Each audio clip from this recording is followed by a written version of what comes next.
Nadie está seguro en Guayaquil, yo diría en ninguna ciudad del Ecuador. ¿Qué pasó hasta diciembre del año 2023? Se cometieron 7.500 sicariatos, según la Policía Nacional. Pero, ¿qué sucedió también con las estadísticas de los secuestros? Las famosas vacunas, 8.300 casos en todo el país. Eso provocó que el Ecuador sea ubicado como el país más violento de Sudamérica.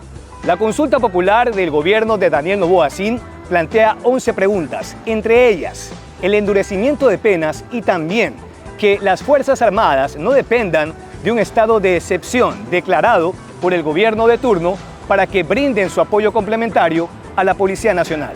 Eso lo vamos a analizar hoy, aquí, en El Purgatorio.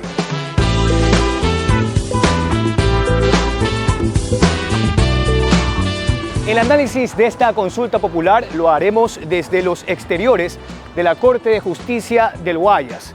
¿Quiénes son nuestros invitados? Bueno, el penalista Julio César Cueva y también la analista política y asesora, además, Pamela León, que ya están acá listos al pie de la Casa de la Cultura. ¿Cómo van? Hola, ¿cómo vas? Julio, gracias por atender esta invitación y vamos de inmediato a emprender este viaje del análisis de la consulta popular a propósito de la campaña.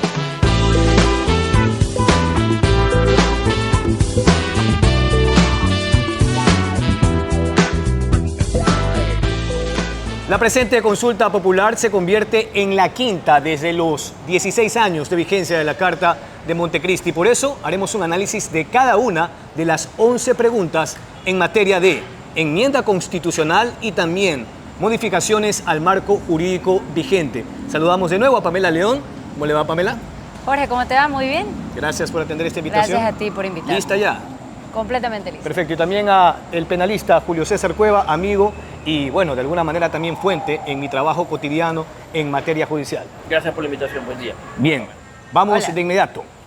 La primera pregunta plantea, ¿está usted de acuerdo con que se permita el apoyo complementario de las Fuerzas Armadas en las funciones de la Policía Nacional para combatir el crimen organizado? Quiero empezar, como siempre, primero con las mujeres.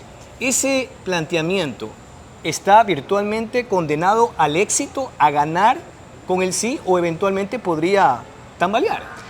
No creo que la gente vote por el no en una pregunta como esta.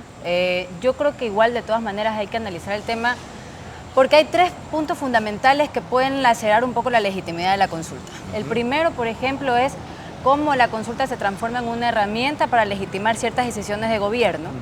Lo segundo es, y a lo que tú apuntas, Jorge, el conocimiento del votante sobre una pregunta.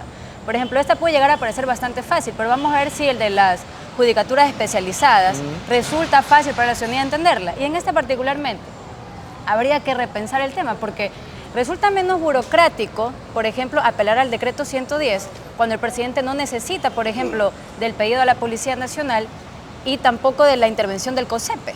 Es mucho menos burocrático y menos costoso. Entonces creo yo que es innecesario, pero la gente va a votar que sí. Gracias, Pamela. Importante destacar que solo tienen 2 minutos cada uno de los invitados. Eso se me pasó al inicio. Julio César. Bueno, esta pregunta es lo que yo llamo una pregunta de obviedad. Es obvio que la gente quiere los militares en las calles, por lo tanto, creo que va a tener un apoyo mayoritario. Pero la otra pregunta que hay que hacerse, ¿esta aprobación de la gente va a resolver el problema? No, no porque tiene tiempo. No puede dejar de tener tiempo porque la Constitución no lo permite. Pero en 6 meses o 7 los militares van a resolver el problema que tiene décadas en la seguridad. No, de tal manera que, si bien es cierto va a estar aprobada, creo yo, no va a resolver el problema de fondo y no podemos seguir con soluciones parches, porque una vez que los militares dejen de estar en las calles en los 6 o 7 meses que la respuesta a la pregunta les da, ¿qué hacemos? Si usted no tiene una policía repotenciada, salvo que el gobierno espere o aspire en estos 7 meses que duraría esta intervención, tener una policía repotenciada al punto que la gente se sienta tan segura con la policía como se siente con los militares. Bien, vamos de inmediato con la siguiente pregunta. ¿Está usted de acuerdo con permitir la extradición de ecuatorianos con las condiciones, requisitos, restricciones e impedimentos establecidos en la Constitución, los instrumentos internacionales en la ley y también enmendando la Constitución? Bueno, vamos con Pamela. Esta pregunta, ojo, con el antecedente, fue la que encabezaba la consulta popular fracasada de Guillermo Lasso Mendoza. ¿Hay otro escenario por el conflicto armado interno o no? No hay otro escenario y es lo que decíamos al inicio. Esta consulta, y coincido con el abogado, tiene intereses netamente de capital político. Quieren también demostrar ese distanciamiento de aprobación política que existía con el gobierno anterior, que utilizaba las mismas herramientas.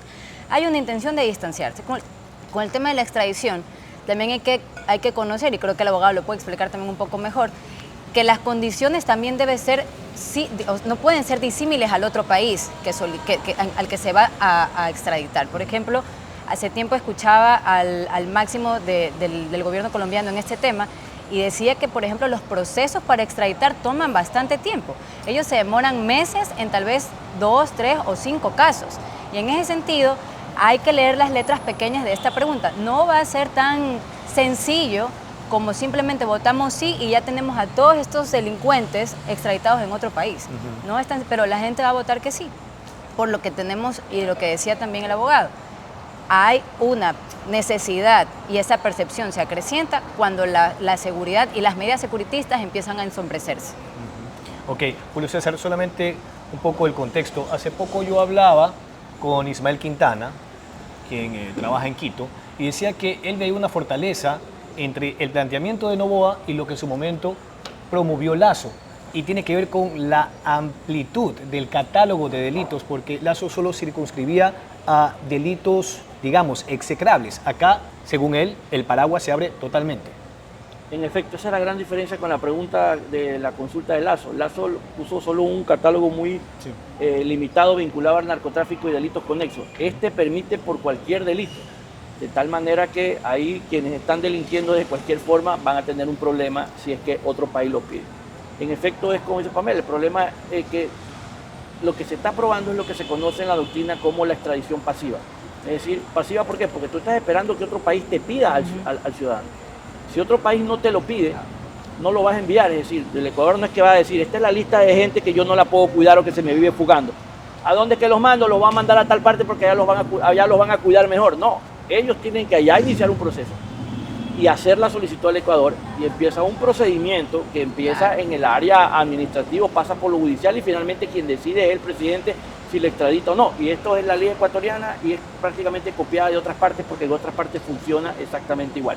Y todo ese procedimiento tiene recursos también que la persona puede implementar para evitar la extradición. No es tan sencillo, pero también pienso que la gente la va a aprobar porque, entre otras cosas, la consulta ha sido vista, y eso también es lamentable, como una especie de aprobación o desaprobación al gobierno. Y los tiempos de Lasso y los tiempos de Noboa son distintos. Si Lasso hubiera planteado eso al día 101 después de la vacunación, el resultado era otro. Ahora, en la materia jurídica sí quería insistir, porque habría que ver este principio de la homologación jurídica y lo otro, de acuerdo a la misma Declaración Universal de Derechos Humanos, que no se vaya a someter a torturas, a penas capitales y demás, ¿no? Claro, está sujeto a dos cosas básicamente. Que no se violen convenios internacionales de derechos humanos, es decir, yo lo extradito porque allá le van a dar pena de muerte, entonces automáticamente no procede la extradición. Y la otra es que el delito tiene que ser también, el delito por el cual se lo procesa allá, tiene que ser también delito en el Ecuador. Por eso. Si no es delito en el Ecuador, entonces tampoco procede la extradición. Bien, ¿algo más que quisieras agregar sobre esta pregunta? En algún momento el presidente me parece que había comentado que si es que el país negase o no existiera tal solicitud, iba a utilizar las fronteras. No sé si recordamos ese discurso. Y en algún momento también se pronunció el gobierno colombiano sobre eso, diciendo que entonces ya no se trataría de un problema relacionado con extradición, sino con migración. Entonces, en ese sentido también hay que ver las formas en las que las figuras cambian con el discurso ejecutivo. Bien, vamos a continuar con la tercera pregunta. ¿Está usted de acuerdo con el establecimiento de judicaturas especializadas en materia constitucional, tanto en primera como en segunda instancia, para el conocimiento de las garantías jurisdiccionales, que es lo que se establece en la misma ley orgánica de garantías jurisdiccionales y control constitucional? Un poco para el contexto, porque seguramente la gente no maneja mucho estos conceptos. Acá el hombre es penalista y es analista política, por default, por naturaleza, conocen. Pero para el ciudadano, si ustedes han escuchado eso del habeas corpus para liberar a alguien que fue detenido de manera arbitraria o ilegal, o esta acción de protección que busca evitar la conculcación de derechos, o algún tipo de daño a los principios de los derechos fundamentales desde el poder público? Bueno, de eso se trata esta pregunta. Pamela. Tú acabas de decir algo clave. El ciudadano común, el ciudadano de a pie, no conoce las repercusiones o las especificidades de esta pregunta. Y en ese sentido, sí hay una responsabilidad muy importante por parte del gobierno central, porque la legitimidad de la consulta tiene que basarse también en el debate público que se genere con la ciudadanía. En el momento que tú preguntas algo que realmente no es tan digerible para la ciudadanía, hay una trampa. Y ahora, basándonos en eso, para que tú puedas generar nuevas judicaturas especializadas, necesitas crear espacio físico, necesitas crear despacho, necesitas crear jueces cantonales, jueces provinciales, y eso es muy costoso. Recordemos, por ejemplo, cómo se habló del déficit que existe en el Consejo de la Judicatura, que ni siquiera existe una garantía sobre cómo poder generar o tener guardias dentro de las fiscalías o fuera de las fiscalías.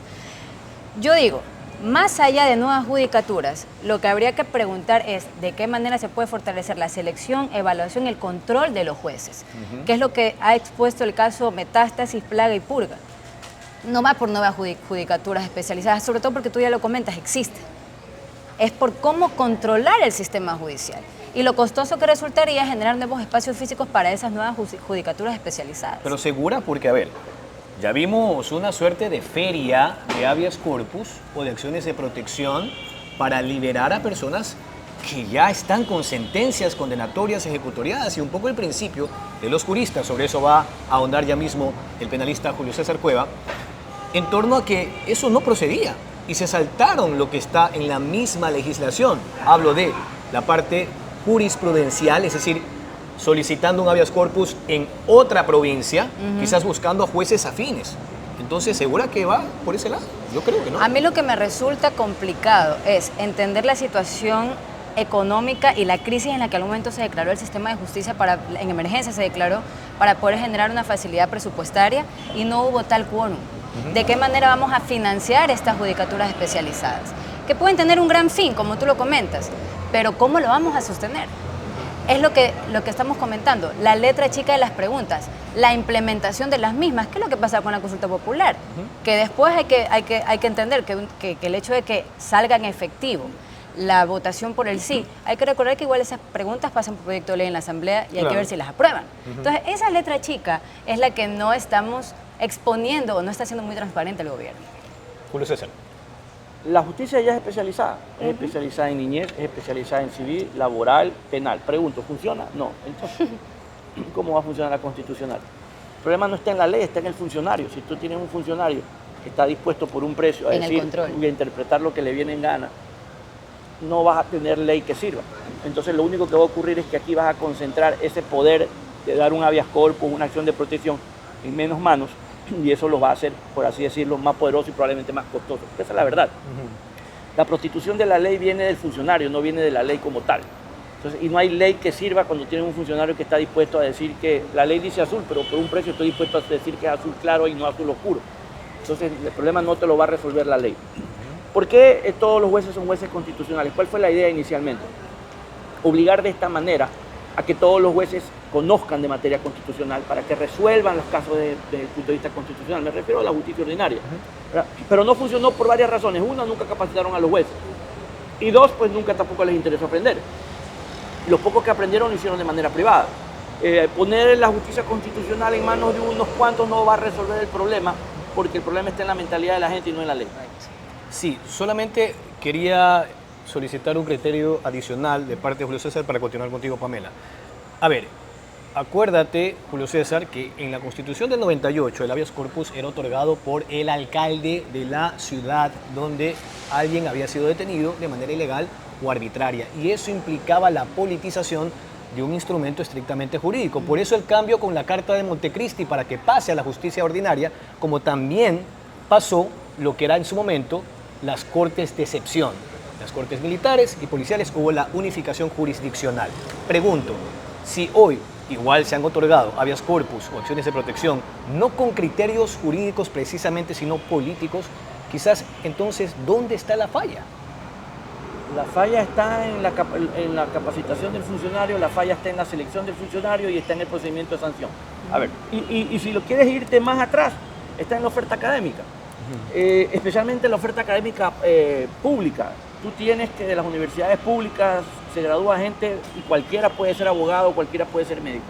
En los países desarrollados no puede ser médico, ni miembro de la fuerza pública, ni abogado, alguien que haya tenido incluso problemas de delincuencia juvenil, porque son ramas profesionales que requieren de la mayor pulcritud y del mejor comportamiento en todos los sentidos. Aquí cualquiera puede estudiar Derecho, incluso alguien que haya estado preso puede estudiar. De hecho, hay delincuentes que estando en la cárcel se gradúan de abogados, imagínate. Ya, los que probablemente sean condenados por estos casos que hemos visto, después de 2 o 3 años por cooperación eficaz, saldrán, ¿sabes a dónde van a salir después de 2 o 3 años? A seguir litigando aquí.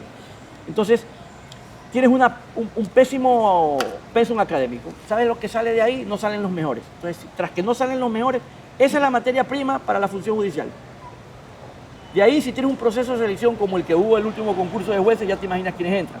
Claro. Si además nunca los evalúas, pero no solo no los evalúas, sino que además nunca se te ocurre revisar si este papelito que dice que el señor tiene esto viene, en realidad en la práctica eso es lo que él tiene o eso es lo que él gasta. Y si además cuando ya alguien lo denuncia, harto de todo esto, lo utilizan para extorsionar al juez y no para sancionarlo, el resultado tiene el que nosotros vemos el día de hoy. Yo te pregunto, ¿una judicatura especializada de qué forma va a resolver eso? Si no tenemos canteras para obtener en el sistema judicial a jueces probos, ¿qué hacemos? Lo hemos dicho, creo que a lo largo de la interlocución de Julio César, y es lo que también indiqué al principio. El problema no está en cuántas nuevas judicaturas especializadas propongamos. Selección, evaluación y control de los jueces. Sí, por ahí, por ejemplo, lo que tiene que suceder es, en este momento, lo estamos viendo, por ejemplo, con lo que está haciendo la Fiscalía. Hay una preocupación por develar ciertos casos, por desmitificar esta idea de los jueces son intocables y son pulcros y son limpios y tenemos un sistema incorruptible. Claramente eso lo que ha develado estos casos es que no es así, pero lo que sí habría que preguntarse es, ¿por qué no existe esa pregunta de responsabilidad ulterior que tú estás planteando en esta consulta? Porque no creo que en esta consulta se esté priorizando lo estructural y lo sistémico, sino más bien lo coyuntural y propagandístico. Bueno, en todo caso ya es tiempo de la primera pausa comercial. A mí me queda la duda sobre aquello de la evaluación con un consejo de la judicatura, cuyo expresidente hoy está preso, el Manterán, en el caso Metástasis, por presunta delincuencia organizada, y uno de sus consejeros, que era su mano derecha, también está preso, hablo de Javier Muñoz, por otro proceso, presunto delito de obstrucción a la justicia. En fin, vamos a la pausa comercial. Esto es El Purgatorio. Estamos con el penalista Julio César Cueva y la analista política Pamela León desde los exteriores de la Corte de Justicia del Guayas. Sobre metástasis, purga, plaga y otros males también vamos a hablar en la parte final de este espacio.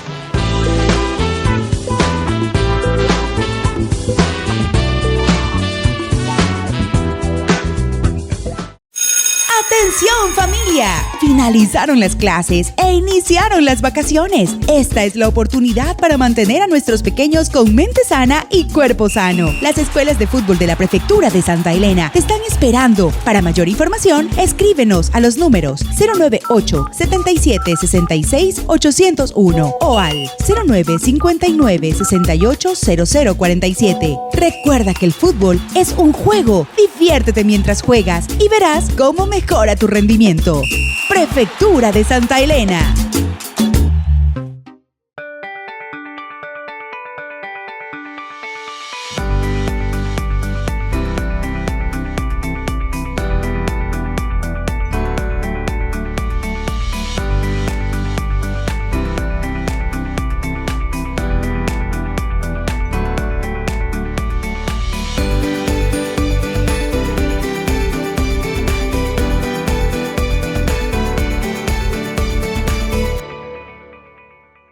Cuando no existía el puente, los otros, cuando el río crecía, los otros pasábamos contra una cabulla lejos. La gente pasaba así, con preocupaciones de que podía pasar algo. Antes era puro polvo, o sea, en tiempo de invierno casi no se podía andar porque las motos se resbalaban. Pasar ahí ese río, ¿cuántas veces no tuvimos que andar en el taller porque las motos se llenaban de agua? Y ahora que tenemos este puente, estamos muy agradecidos. Los carros pueden entrar para casa, acá a la producción. Gracias al Perfecto y ahora sí, ¿para qué? Estamos bien, ya no hay problema que llueva, que crezcan los ríos y todas esas cosas porque ya puede uno transportarse de un lugar a otro. Prefecto, ya tenemos puente. Gracias. Es una gran ayuda, un puente de primera. José Daniel, usted lo prometió y ya lo cumplió. Cerezal ya tiene puente. Ahora sí sabemos por qué nos hicimos provincia. Y eso nos llena de muchísimo orgullo a todos nosotros.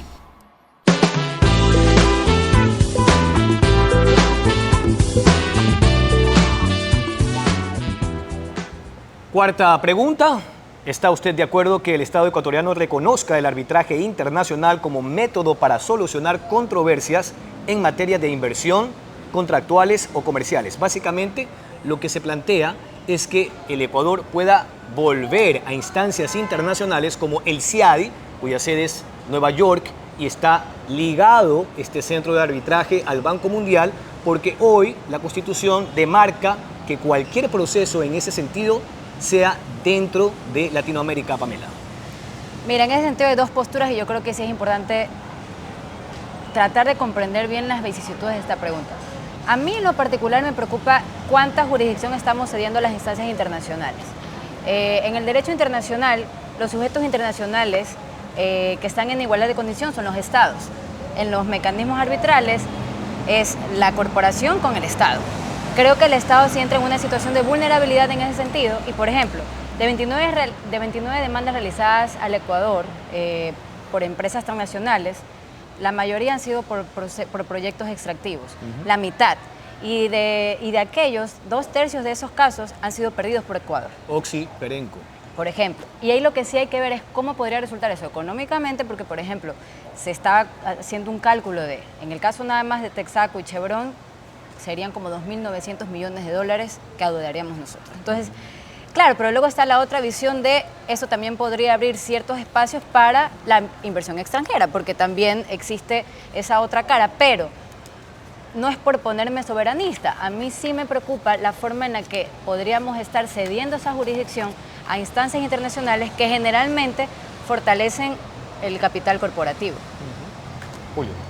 Bueno, si aprobamos esa pregunta va a tocar a empezar a hacer las cosas bien, porque si no vamos a seguir siendo condenados cada vez y cuando. Ese es uno de los problemas. Pero por otro lado, el no aprobar la pregunta va a evitar que venga el capital extranjero por una razón muy simple. La gente quiere seguridad jurídica.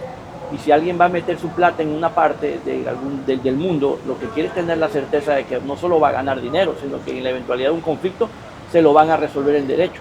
El Ecuador tiene en materia judicial una reputación tan mala que nadie va a meter plata aquí, porque esto es simple. Nosotros somos una oferta, pero hay muchos otros países que ofertan mejor.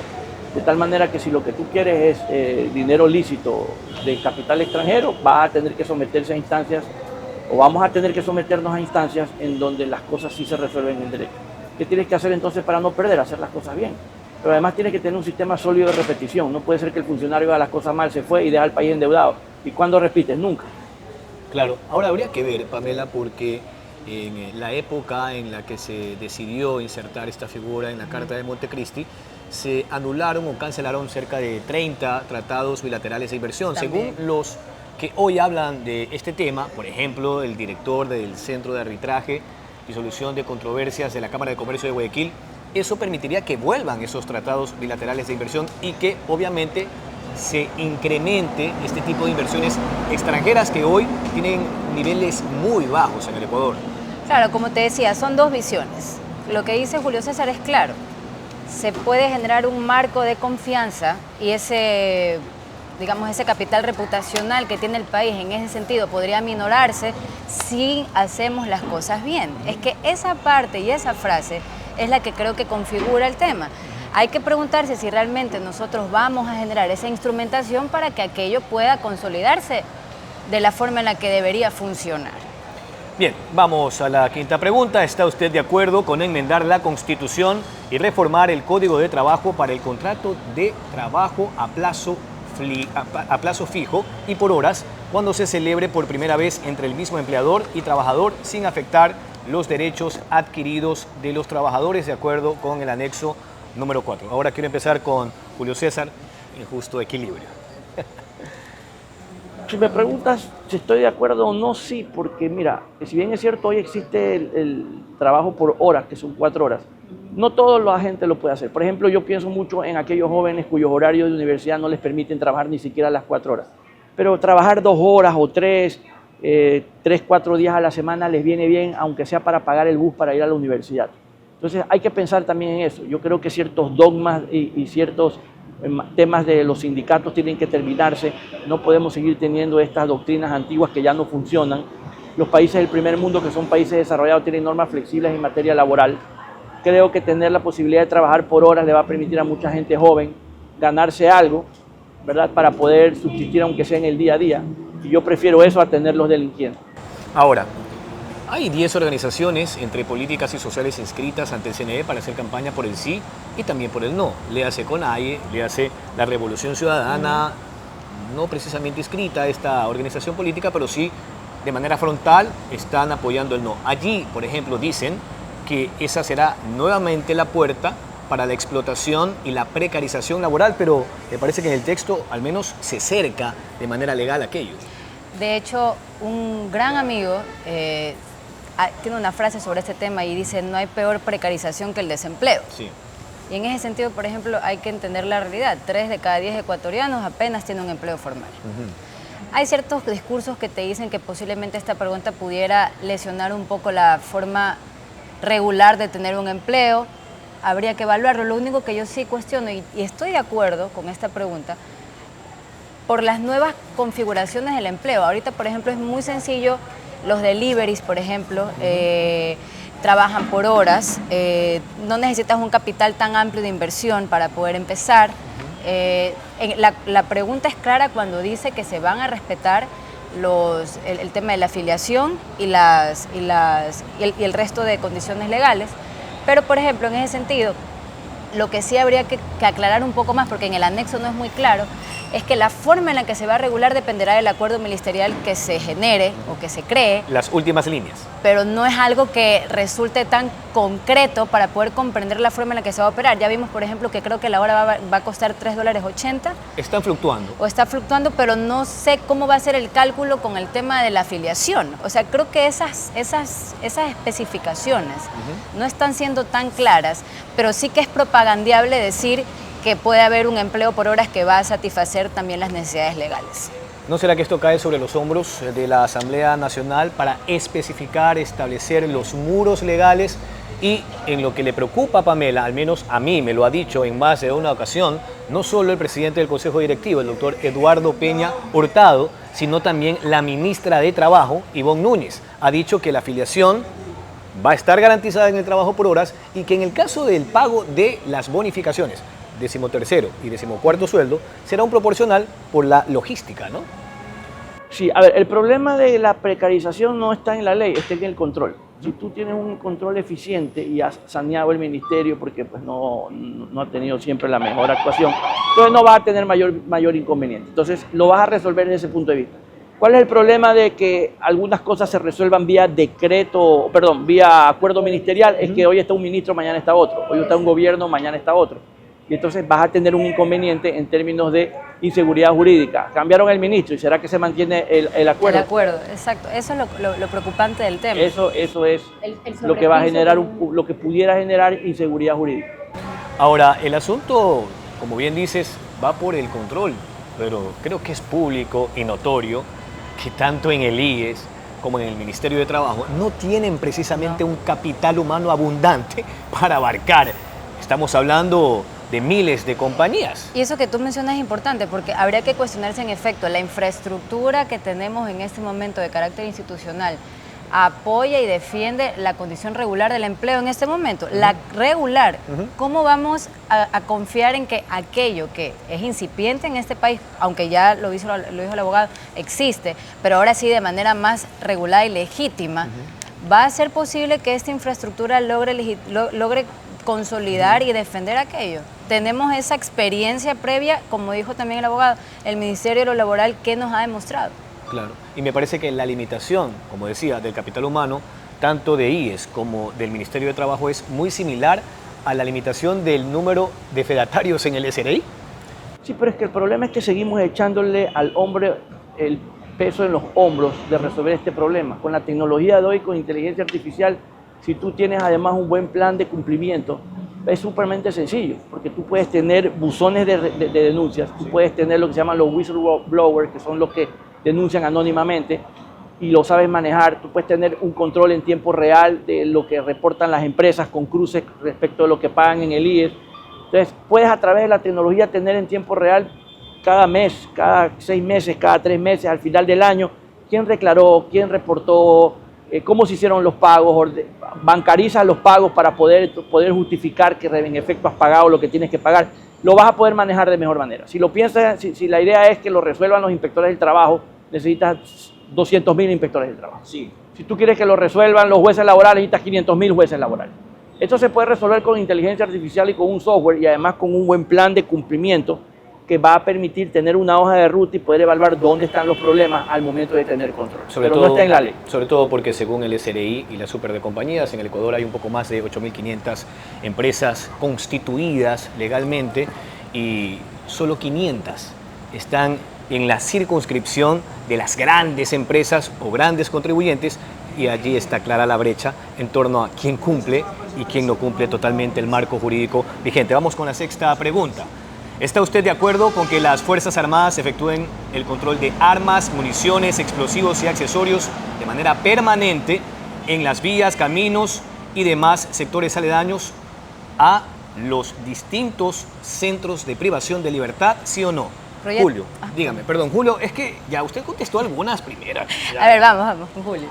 A ver, cuando la fuerza pública entra a las cárceles, ¿qué es lo que encuentran? Drogas y armas. ¿Por dónde entran las drogas y las armas?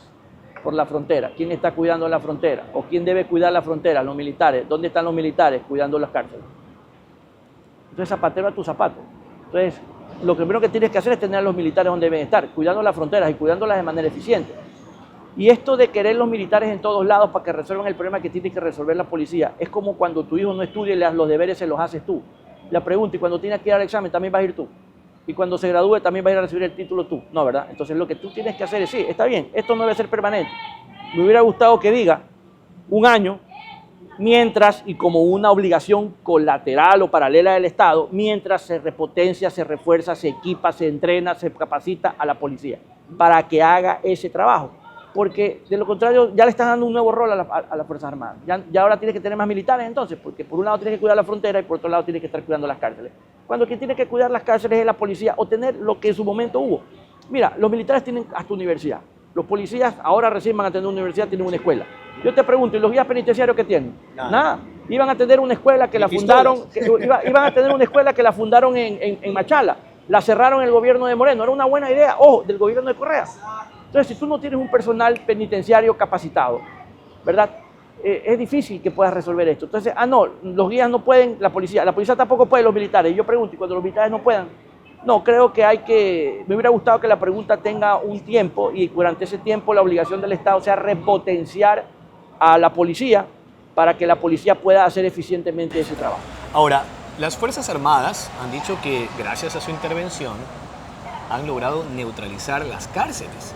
Hablamos de la penitenciaría del Litoral, hablamos de la cárcel de La Tacunga en Cotopaxi, que también cobró bastante fuerza. La presencia de la fuerza pública no necesariamente quiere decir control de cárceles, ojo. No hagamos un símil de eso porque no es lo mismo. Lo que ha existido, y creo que es, y allá analizándolo desde la comunicación política, son un actor importantísimo y casi central en esta imagen de percepción de seguridad, desde reacciones o acciones securitistas. Ahorita, por ejemplo, lo que está comentando Julio César, hay una negación clara del gobierno de hacerse cargo de los problemas estructurales de la seguridad.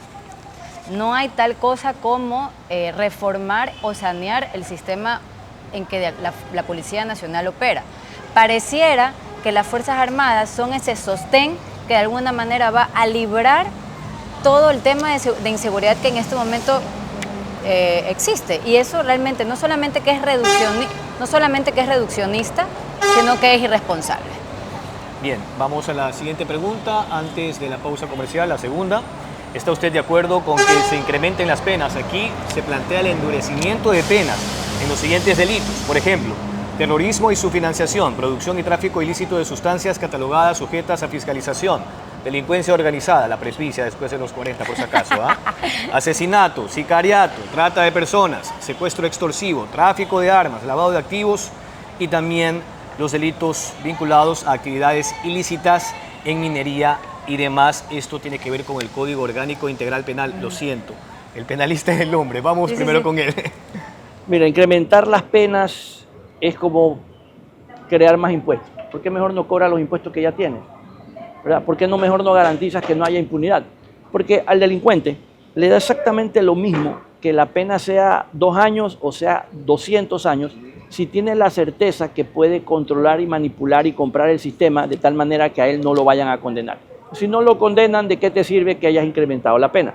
A mí me hubiera gustado tal vez que aquí se hablara de imprescriptibilidad de ciertos delitos, ¿verdad? Pero sobre todo me hubiera gustado que se hablara de la posibilidad de juzgar en ausencia ciertos delitos. Entonces hubiera sido complementario la imprescriptibilidad de unos delitos graves junto con el juzgamiento en ausencia. Eso hubiera reducido el tema de la impunidad. ¿Por qué? Porque si el tipo se fuga es problema de él, tú lo vas a poder condenar, ¿verdad? Condenado le vas a poder seguir la extinción de dominio y cosas por el estilo. Entonces, más bien me hubiera gustado en ese sentido. Incrementar las penas servirá únicamente para aquellos que tengan condena. Lo que habría que preguntar es, según las estadísticas, ese nuevo catálogo de delitos donde incrementan las penas, de las causas que se investigan, cuántas llegan a juicio, los que llegan a juicio, cuántos tienen en condena, para ver si realmente es efectivo o no incrementar las penas. El endurecimiento de penas, que en términos de derecho tiene que ver con dejemos que pase esa ambulancia, porque también es urgente endurecer las penas en el Código Penal, con lo que en derecho se conoce como penas draconianas, ¿no?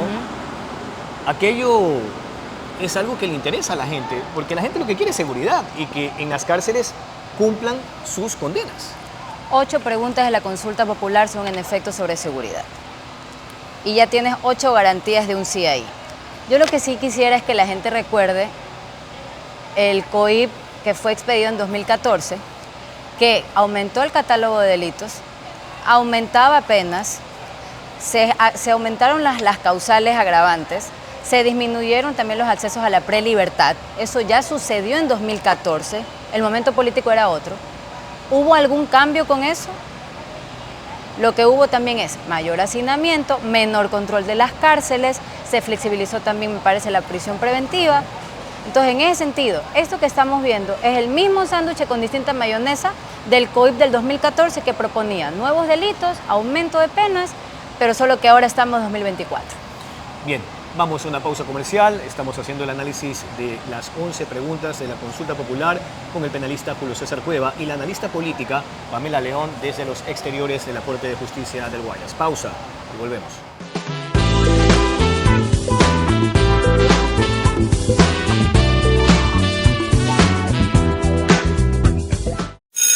¡Atención, familia! Finalizaron las clases e iniciaron las vacaciones. Esta es la oportunidad para mantener a nuestros pequeños con mente sana y cuerpo sano. Las escuelas de fútbol de la Prefectura de Santa Elena te están esperando. Para mayor información, escríbenos a los números 098 77 66 801 o al 0959 68 0047. Recuerda que el fútbol es un juego. Diviértete mientras juegas y verás cómo mejora tu rendimiento. Prefectura de Santa Elena.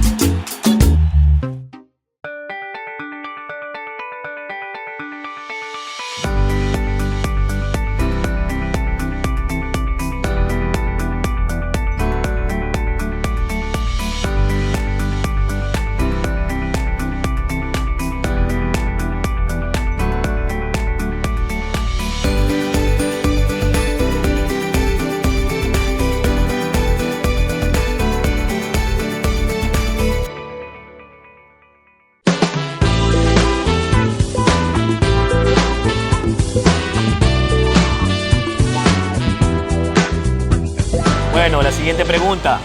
¿Está usted de acuerdo con que las personas privadas de la libertad cumplan la totalidad de su pena dentro de los centros de privación de libertad en los delitos detallados en el anexo de la pregunta, modificando el Código Orgánico Integral Penal conforme consta en el anexo pertinente? Bueno, aquí ponen desde secuestro extorsivo, producción ilícita de sustancias catalogadas sujetas a fiscalización y demás. Ahora sí, volvemos contigo, Pamela.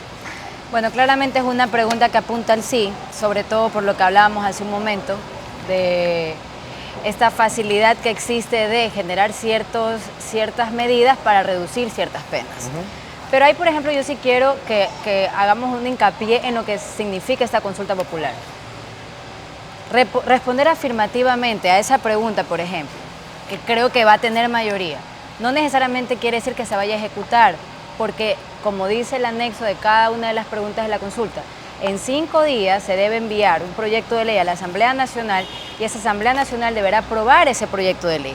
Básicamente lo que estamos haciendo nosotros es cederle desde la voz legítima del ciudadano proyectos de ley al presidente, que es muy difícil que la Asamblea, por la presión que existe de lo que configura una consulta popular, no vaya a aprobar. Porque en ese momento la Asamblea, que también está en un proceso electoral, estaría dándole la espalda a un proyecto que se envía desde la calle, desde el ciudadano. Pero van a responder que sí, pero la ciudadanía tiene que tener claro que no necesariamente un sí es un aprobado en la Asamblea Nacional. Esto ataca los principios de prelibertad que antes existía en el Código de Procedimiento Penal y que luego se convirtió en estos regímenes abiertos o semiabiertos. Sí, ahora es correcto que si tienes delito completo cumplas la pena completa, porque esto de que te vas y matas a alguien, además de que te condenan, pero además tienes, por ejemplo, ciertos beneficios, no creo que justifique. Ahora, esto ya está en el Código Integral Penal. Lo que ha hecho el presidente es aumentar a su criterio y discreción aquellos delitos que considera que por su gravedad han debido estar ahí antes y no han estado, para que ahora sí consten, y considero que es correcto, porque esos que están ahí son realmente graves. No entiendo por qué no estuvieron desde un principio. Sí, pero es correcto que a delito completo, pena completa. Bien, y terminamos con esta pregunta. Más adelante haremos un análisis de 2 coyunturas. La judicial, con las operaciones Metástasis, Purga, Plaga y otros males. Y por último, la crisis diplomática con México por la detención de Glass en la Embajada Mexicana. La última, y con esto salimos de la consulta. Bien, vamos con la última pregunta. ¿Está usted de acuerdo con que el Estado proceda a ser el titular propietario de los bienes de origen ilícito o injustificado, simplificando el procedimiento de la Ley Orgánica de Extinción de Dominio conforme al anexo de la pregunta?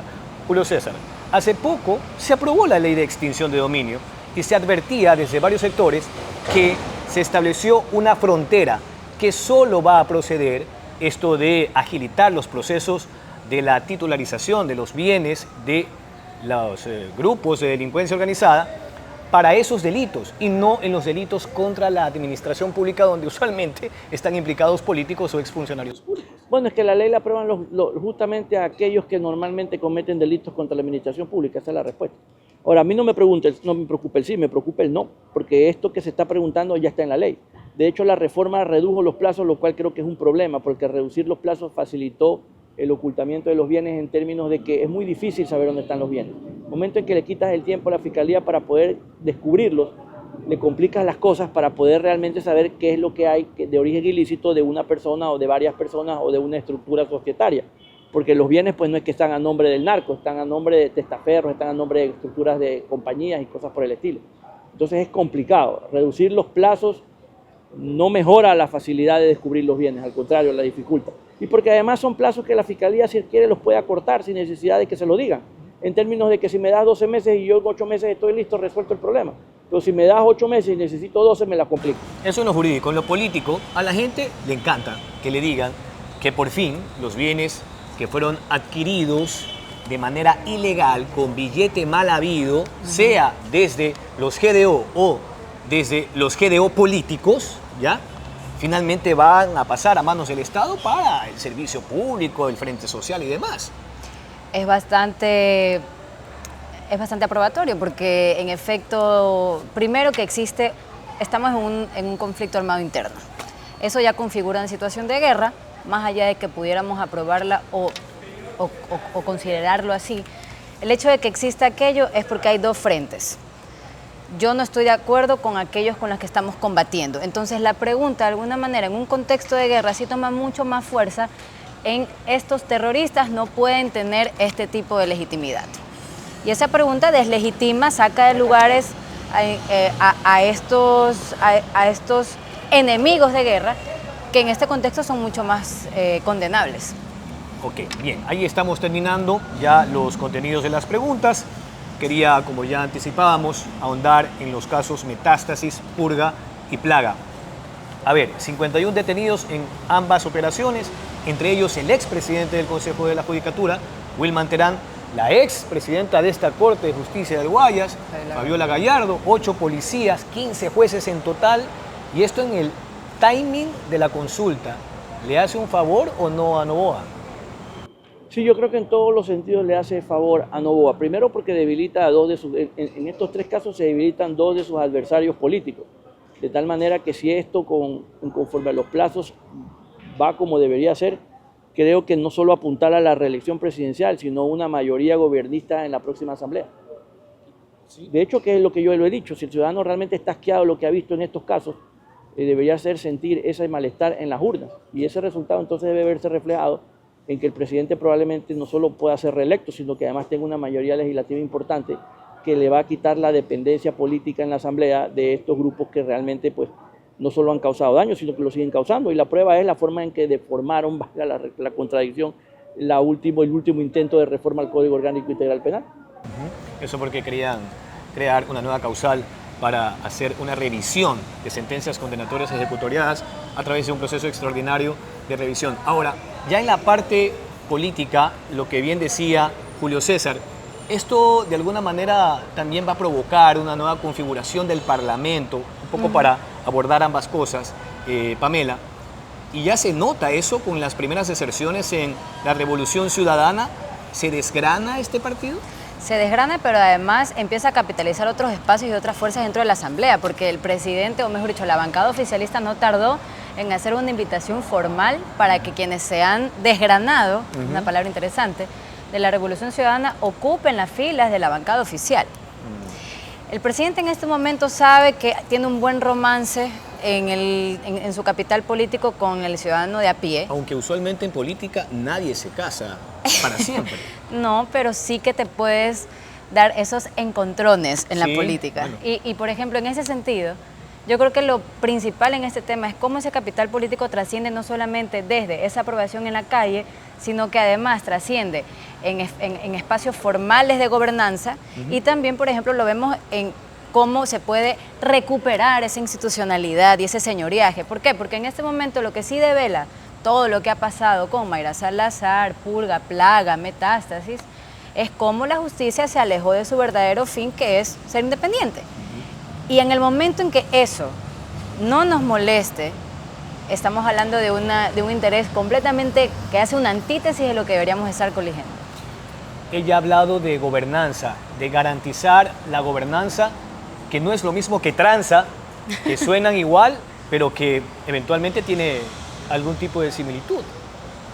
Bueno, es que el problema no está en llegar a acuerdos, sino en pedir algo a cambio de, que generalmente no es lo más transparente posible, ¿verdad? Y en efecto, pues en materia de política hoy está bien, mañana no, esos amigos ya no son tus amigos, lo estamos viendo ahorita a raíz del problema de la embajada. Enojados los compadres se dicen las verdades. Sí, pero la pregunta es, ¿dónde está Construye? Porque Construye, me acuerdo que dijo, nosotros no vamos a estar en ese pacto porque están los de la revolución. Bueno, los de la revolución ya no están, ¿dónde están ustedes? Para apoyar la gobernabilidad, porque se supone que si se llaman Construye porque quieren construir, pues no destruir. Pues entonces la idea es que ni siquiera les pidan, sino que ellos deberían haber ofrecido los votos, ¿verdad?, para mejorar la gobernabilidad, entre otras cosas, en la aprobación de aquellas leyes que tengan que salir como consecuencia de la aprobación de las preguntas. ¿Cómo pasamos del imperio de la impunidad al legítimo imperio de la ley? Bueno, eso te estás refiriendo, supongo, con el tema de seguridad, tema todo de lo que seguridad. implica la consulta, la coyuntura judicial y demás. La consulta en este momento sí se transforma en un instrumento de legitimidad en ese espacio que tú estás proponiendo, porque creo que es interesante la forma en la que lo pones. Pero esa legitimidad sí está sujeta a ciertas variables. ¿Y a qué me refiero con esto? Cuidado, pensamos que el sí rotundo en una consulta resulta una variable extrapolable, intención de voto. Esto no necesariamente es así. El sí no necesariamente es un voto por Daniel Noboa. Puede llegar a ser un capital importante, sí, y puede legitimar ciertos espacios, puede poner en aprietos y en presiones a la Asamblea, porque a ver si es que la Asamblea se atreve a no votar por esos proyectos que manda el ciudadano a la legislatura, pero no necesariamente eso es extrapolable a una intención de voto y a una gobernabilidad. Bien, vamos a concluir con el tema de México, una crisis diplomática a partir de la detención de Jorge Glas Espinel en las inmediaciones de la Embajada Mexicana. Le pregunto al penalista, que también es un lector permanente de la coyuntura internacional y del derecho internacional, por conocimiento. ¿Violaron los dos estados los procedimientos? Sí, claro, obviamente. El problema es que en materia de diplomacia y todo, siempre la ley es más fuerte, esa es la verdad. Los convenios dicen una cosa, pero en la práctica es otra. Hay algunos países que han condenado lo que hizo Ecuador, pero sin embargo estos han invadido otros territorios, no ha pasado absolutamente nada. El Ecuador, en mi opinión, más allá de la parte político-diplomática, lo que hizo fue ejercer un acto de hacerse respetar. Más allá de que violó un convenio, sí, pero al Ecuador primero lo agredieron de varias formas. Hablando de las elecciones, utilizando expresiones indecorosas respecto al presidente, violentando un tratado, porque estos tratados, que además son del siglo pasado, tuvieron una razón de ser, tuvieron una coyuntura política de su momento, se hicieron para ciertas cosas. Después, ¿qué pasó? Se politizó el tema diplomático y se empezó a utilizar para cosas para las cuales no estaban. Por eso la OEA dice, está bien, Ecuador violentó el convenio, pero ustedes también utilicen pues las sedes para lo que debe ser. Entonces fue un llamado de atención a ambos, de tal manera que creo que el Ecuador lo que hizo fue ejercer un acto de extrema necesidad ante una situación que se veía como un nuevo atropello al derecho ecuatoriano, incluso en el ámbito internacional. La ideologización de las legaciones diplomáticas, es decir, en función de mi ideología, o me proteges o me dejas votado. Eso es parte de esta coyuntura y además, ¿no será el momento de plantear a nivel de los foros de Naciones Unidas y también de la OEA cambios en los estatutos para que en casos de delitos flagrantes, aun cuando ya está clarísimo de los delitos comunes y sentencias condenatorias ejecutoriadas, pero eso nunca se observó, se establezca un cerco y evitar esta desnaturalización de las legaciones? Es posible, sin embargo, hasta que eso pase, sí hay que utilizar la instrumentación vigente. ¿Por qué? Yo sí cuestiono, por ejemplo, la forma tan ligera en que actúa nuestra Cancillería. El 17 de diciembre se habla de un hospedaje, figura que no existe en derecho internacional en una embajada. Jorge Glas se hospeda en la Embajada de México. ¿Qué hizo nuestra Cancillería? Nada, mutis por el foro. No sucedió absolutamente nada, no hubo una interacción en foros internacionales, no se utilizó la instrumentación disponible para eso. Segundo, se habla de que los estados pidan disculpas mutuas. Es verdad que nosotros violamos el artículo, la Convención de Viena. También una violación por parte del Estado mexicano, sí, el artículo 3, en donde se habla de los delitos comunes, pero también el artículo 4, y no es que yo esté a favor de lo que ha sucedido, yo no quiero que le suceda nada a mi país, pero el artículo 4 también te habla de que el país asilante tiene la potestad de decidir si es que se concede o no el asilo, y a mí eso me causa varias preguntas, porque entonces, ¿para qué existe el artículo 3? Es bastante confuso qué tratados respetamos, cuáles no, esa indignación selectiva. ¿Ya? Y esa manera tan interpretativa del derecho internacional y la ligereza de nuestra Cancillería, que ese 17 de diciembre también comete un atentado contra el país al no levantarse ante una figura que no existe en derecho internacional, creo que es lo que también debería observarse. Hospedaje no existe. Sí, definitivamente una actualización de los estatutos a nivel de la diplomacia, asilos políticos y demás, porque las invasiones y los bombardeos a Hiroshima y a Nagasaki ya mismo cumplen 100 años, la disolución de la Unión Soviética, lo propio, cerca de 70 y pico de años. Hay que hacer una actualización, Julio César. Y ya para ir concluyendo, este golpe, si bien ha afectado al país de alguna manera en su imagen internacional, ya casa adentro, ¿le beneficia a Daniel Noboa Sin o lo perjudica en la consulta? No, yo creo que lo beneficia. No, lo beneficia. Si tú haces le preguntas a la gente está de acuerdo, porque más allá de la forma, y no te olvides que a nuestros ciudadanos, más allá de la forma, les gusta de cierta manera el resultado. Y a veces les gusta el relajo también, ¿verdad? Está de acuerdo porque dice, sí, nos iban a burlar nuevamente, y probablemente si le preguntan a mucha gente, ellos también hubieran ido a tumbar la puerta. Entonces yo creo que el presidente de esto salió, por lo menos a la interna, fortalecido. Y hasta ahora en lo internacional no creo yo que le haya ido tan mal. Y al final del camino no creo que le vaya a ir mal, porque muchos de los países que en el papel repudiaron el tema, en el fondo pues están de acuerdo, pero evidentemente no lo pueden decir porque todos tienen sede diplomática en el mundo. Pero creo que al final del camino al Ecuador no le va a ir tan mal como lo dicen los agoreros de la desgracia. Ahora, los antecedentes eventualmente pudieron haber justificado todo. Vamos, María de los Ángeles Duarte se fugó de la legación diplomática argentina en los tiempos de Lazo. Ya ese tema ya es historia. Pero ya en su administración, fugados Fito y Colón Pico. Un tercero no creo que le haya hecho ningún favor. Ya creo que van más de 70 días en que no capturamos a Fito, más o menos. Por eso planteo la pregunta. Y ahí es cuando existe justamente la visión propagandística del accionar del gobierno. Y esa indignación selectiva de la que hablé antes también es un revés de hacia dónde miramos. El gobierno impone una agenda setting, el gobierno coloca los temas de atención, el gobierno de alguna manera genera estos desvíos comunicacionales y hasta este framing mediático para que de alguna forma no existan este tipo de reclamos. Estamos adormecidos, hay una sociedad pasiva que en este momento no cuestiona eso que ha sucedido. Ahorita todos somos expertos en derecho internacional. Hace 2 semanas éramos expertos en judicatura, fiscalía, pero no hemos vuelto a cuestionar qué pasó con Colón Pico y con Fito. Así es. Estamos concluyendo, Julio César, la parte final.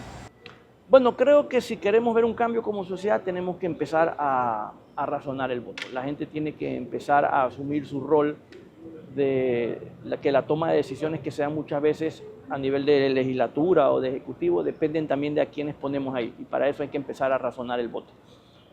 La gente debe tomarse un tiempo para poder ver qué es lo que le conviene, qué es lo que realmente amerita a darle respaldo y votar en consecuencia, para ver si es que podemos ver poco a poco ciertos cambios. Pero eso no va a suceder mientras la mentalidad de la gente no cambie. Creo que cada uno de su metro cuadrado debe empezar a corregir aquellas conductas que van y han venido destruyendo el tejido social. De tal manera que lo que hago es una invitación a que reflexionemos porque no podemos seguir por esta senda. Debemos de tener un giro completamente en el otro sentido para poder darle a nuestros hijos unos mejores días. Pamela, la del estribo.